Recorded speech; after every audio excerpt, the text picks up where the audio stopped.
Toppers. तो कैसे हैं आप सभी? उम्मीद है आपने हर रोज़ 4 सवाल के हर एक सीरीज़ को काफ़ी अच्छे से सीखा है, एंजॉय किया है और आपने इसको जो अपना 76 क्वेश्चन हो चुका है उसको आपने काफ़ी अच्छे से याद किया होगा।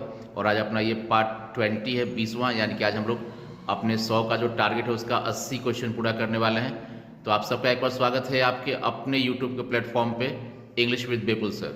और आज हम लोग हर रोज़ 4 सवाल के 20वीं जो हमारी एपिसोड है या पार्ट है उसके अंदर है। तो चलिए फटाफट चैनल को सब्सक्राइब कर दीजिए और आप अपने दोस्तों के साथ भी शेयर कीजिए चैनल को, ताकि छोटा सा चैनल थोड़ा ग्रो कर सके, हम लोग आगे बढ़ सके। क्योंकि आप है तो मैं हूँ, है ना। बिल्कुल आपके सिवा मेरा कोई नहीं है, आपके सपोर्ट के बिना हम लोग बिल्कुल आगे नहीं बढ़ सकते। तो ये छोटा सा चैनल है, जितना इफर्ट मुझसे बन पड़ रहा है उतना ज़रूर मैं कर रहा हूँ। तो चलिए बिना देर के शुरू करते हैं। फर्स्ट क्वेश्चन आज का आपके सामने है कि gap language is used as the second language in India. तो इंडिया में सेकेंड लैंग्वेज के रूप में हम लोग किसका यूज़ करते हैं ये आपको बताना है।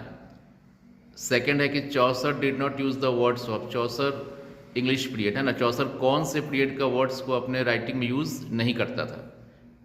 थर्ड है नाटक के प्रारंभ में होने वाले मंगल पाठ को क्या कहा जाता है। और फोर्थ है धार्मिक कर्म कांड में मांगलिक श्लोक को पढ़ने को हम क्या कहते हैं। जो धार्मिक कर्म कांड होता है उसमें जो मांगलिक श्लोक पढ़ा जाता है उसे क्या कहा जाता है। तो चलिए जल्दी से आंसर कमेंट कीजिए, और आपको आंसर्स नहीं आता है तो वीडियो में बने रहिए। आंसर्स के साथ हम लोग वापस आपके सामने हैं। तो जो फर्स्ट क्वेश्चन था कि इंडिया में इंग्लिश का यूज़ कौन सी भाषा का यूज़ होता है किस रूप में, सेकेंड लैंग्वेज के रूप में। तो उसका आंसर है इंग्लिश। देखिए भाषा का यूज़ का मतलब क्या है, किसी भी लैंग्वेज को 3 तरीका से यूज़ किया जाता है। फर्स्ट लैंग्वेज या उसको मदर टंग कहते हैं, सेकेंड लैंग्वेज या उसको ऑफिशियल कहते हैं, या फिर जो थर्ड लैंग्वेज को फॉरेन लैंग्वेज कहते हैं। तो सेकेंड लैंग्वेज का तो ऑफिशियल कामकाज की भाषा।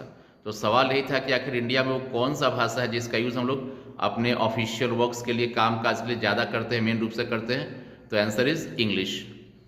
और देखिए ध्यान रखिए, केवल इंग्लिश के ऊपर हमने बात नहीं किया, सेकेंड वहाँ पर बता भी दिया आपको कि इंग्लिश जो लैंग्वेज है उसका कितना फॉर्म्स होता है, फर्स्ट लैंग्वेज, सेकेंड लैंग्वेज और थर्ड लैंग्वेज। फर्स्ट लैंग्वेज को लोग मदर टंग कहते हैं, सेकेंड लैंग्वेज को हम लोग ऑफिशियल लैंग्वेज भी कहते हैं, और थर्ड लैंग्वेज को क्या कहते हैं, फॉरेन लैंग्वेज। सेकेंड है Chaucer did not use the words of. अब देखिए चौसर का नाम आ रहा है, तो याद रखिएगा चौसर जो है ये मिडिल इंग्लिश पीरियड के राइटर है। किसके? Middle English. याद रखिएगा, ये भी क्वेश्चन पूछ सकता है कि चौसर का कनेक्शन किस पीरियड से है, तो मिडिल इंग्लिश है। तो चौसर जो है did not use the words of blank English period. तो चौसर कौन से पीरियड के वर्ड्स का यूज नहीं करते थे, तो आंसर क्या है उसका सीधा सा ओल्ड इंग्लिश। और याद रखना है कि चौसर मिडिल इंग्लिश के हैं। किसके हैं? मिडिल इंग्लिश के। थर्ड और फोर्थ क्वेश्चन काफ़ी इंपॉर्टेंट है। हालांकि मैं जो भी क्वेश्चंस लेके आता हूँ वो सारा इंपॉर्टेंस ही मैंने सेलेक्ट किया है, वो आपके लिए लेके आया हूँ, लेकिन इंपॉर्टेंट भी कुछ खास होता है ना, वही है। देखिए नाटक के प्रारंभ में होने वाले मंगल पाठ को क्या कहा जाता है, तो आंसर है नांदी पाठ। याद रखिएगा, बहुत इंपॉर्टेंट क्वेश्चन है। और चौथा है धार्मिक कर्मकांड, कोई धार्मिक पूजा पाठ हो रहा है उसमें मांगलिक श्लोक जो पढ़ा था उसको क्या कहते हैं, तो पुण्याह वाचन। तो आई होप कि चारों आपको बहुत सुंदर क्लियर हो गया होगा। तो चलिए इसको नोट करें फटाफट कॉपी में और याद कर ले, टालना नहीं है। और जाते जाते लाइक जरूर कर दीजिए और जितना ज़्यादा हो सके शेयर करें। Thank you.